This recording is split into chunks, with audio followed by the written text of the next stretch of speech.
Hello and welcome, my dear class 10th students. As you know that we are discussing the chapter of light and reflection.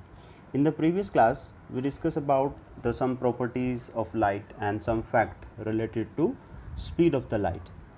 Today, we will discuss about what is a ray of light, what is beam of light, and a little bit introduction of the reflection.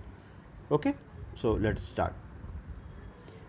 Ray of light, a straight line which show the direction movement of light is called a ray of light. जैसे maths में हम करते हैं कि कोई line show करनी है या कोई रे हमें बनानी है ना, तो एक ऐसी चीज़ जिसके एक तरफ तो एंडिंग पॉइंट नहीं है कहीं भी, जैसे कि यहाँ पे आप देख रहे हैं कि राइट हैंड साइड एरो लगा हुआ है, तो ये आपको डायरेक्शन बता रहा है, बट इसकी जो टेल है ना, उसका हमें नहीं पता है कि वो रे ऑफ लाइट हमारी कहाँ से आ रही है. तो बिकॉज अगर हम सनलाइट की बात करते हैं तो sun is very far away from us, so we do not know the exact location or exact point from where light is coming. और why we are studying this ray of lights, हम क्यों पढ़ रहे हैं, उसका reason ये है कि जब हम मिरर्स या लेंसेज को पढ़ेंगे और वहाँ पे हम इमेजेस बनाने की कोशिश करेंगे, then we need टू और more than to raise.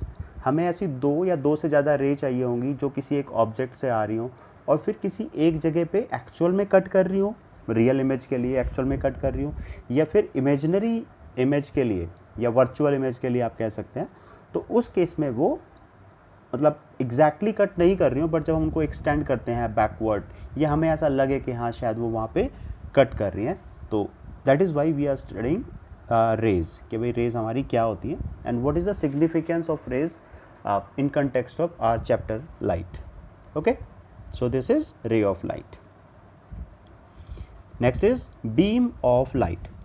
A bunch of light rays or bundle of rays at a point is called beam of light. Means जैसे कि हम ये कहें कि एक से ज़्यादा रेज का जब ग्रुप होगा, ठीक है, तो उसको हम क्या बोलेंगे, बीम ऑफ लाइट. जैसे कि अगर हमें किसी बीम ऑफ लाइट को ऑब्जर्व करना है तो हम क्या कर सकते हैं, जैसे कि ना मीन सपोज करिए कि आपने एक रूम है, रूम को पूरा क्लोज किया हुआ है, पूरा डार्क किया हुआ है, और फिर रूम के अंदर ना कोई छोटी सी विंडो है या कोई छोटा सा होल है जहाँ से सनलाइट अंदर आ रही है, तो उससे हम ऑब्जर्व कर सकते हैं कि हमारी जो लाइट है बेसिकली वो ऐसे बीम्स की फॉर्म में आ रही है, मल्टीपल रेज. ठीक है, तो that is known as beam of light. How do we see light? When a light ray is fall करती है या स्ट्राइक करती है on the surface of any object which reflect and reached to our eyes. मतलब light को हम कैसे देखते हैं कि कोई किसी सोर्स से, we have also discuss it earlier, कि जब किसी लाइट सोर्स से लाइट आ रही है और वो किसी ऑब्जेक्ट के ऊपर फॉल करती है डायरेक्टली या फिर रिफ्लेक्ट होने के बाद हमारी आई में आती है, तब हम उस लाइट रे को और उस ऑब्जेक्ट को जहाँ से कि वो लाइट रे आ रही है उसको हम देख पाते हैं. Due to this our eyes feel a sensation, then we see the object. और इसी रीज़न की वजह से we are able to see the any particular object from which those light rays are coming. Okay, now reflection of light, कि reflection क्या होता है light का. When rays of light falls on any object, it returns back in the same medium from the surface. This phenomena is called reflection of light. Due to reflection of light, we can see all the nature. Means हमारे आसपास जितनी भी चीज़ें हैं, houses, buildings, trees, plants, everything, we are able to see them due to reflection. Reflection से कैसे, कि भाई देखो, it is not possible कि कार है ना, या वॉल है या डोर है, तो उनसे लाइट एमिट तो नहीं करती है, बट जो सनलाइट है या स्ट्रीट लाइट है या कोई दूसरी लाइट है, जब वो उनके ऊपर फॉल करती है, स्ट्राइक करती है उनके ऊपर, और फिर वापस हमारी आइज़ में आती है, हमारी आई की रेटिना पे आके वो सेंसेशन जनरेट करती है, तो due to that we are able to see. So this is only because of reflection. The ray of light which falls on a polished surface और a mirror is called the incident ray. देखो यहाँ पे हम दो तरह की raise पढ़ेंगे, एक इंसिडेंट रे, और जब रिफ्लेक्शन की बात करेंगे तो रिफ्लेक्टेड रे, और अगर रिफ्रैक्शन की बात करेंगे तो रिफ्रैक्टेड रे.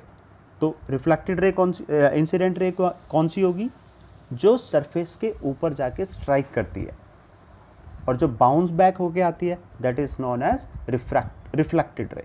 जो वापस आ रही है हमारे पास, that is known as reflected रे।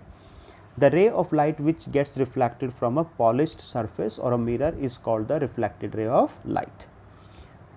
नॉर्मल क्या होता है, ये जो डायग्राम में आप देख रहे हैं बीच में, ये इतना क्लियर नहीं है, नेक्स्ट टाइम जब हम डिटेल में पढ़ेंगे रिफ्लेक्शन को, then this diagram will be more clear. Okay, अब नॉर्मल क्या होता है हमारे पास कि एक इमेजनरी लाइन हम बनाते हैं मिरर के साथ या लेंस के साथ, और ये फिर हमें बताता है कि दोनों के बीच में एंगल कितना है। Means the angle made by incident ray with normal and angle made by reflected ray with the normal.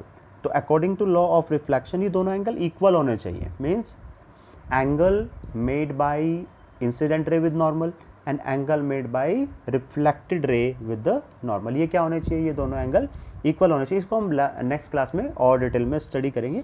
आज बस ये एक इंट्रोडक्टरी पार्ट था थोड़ा सा।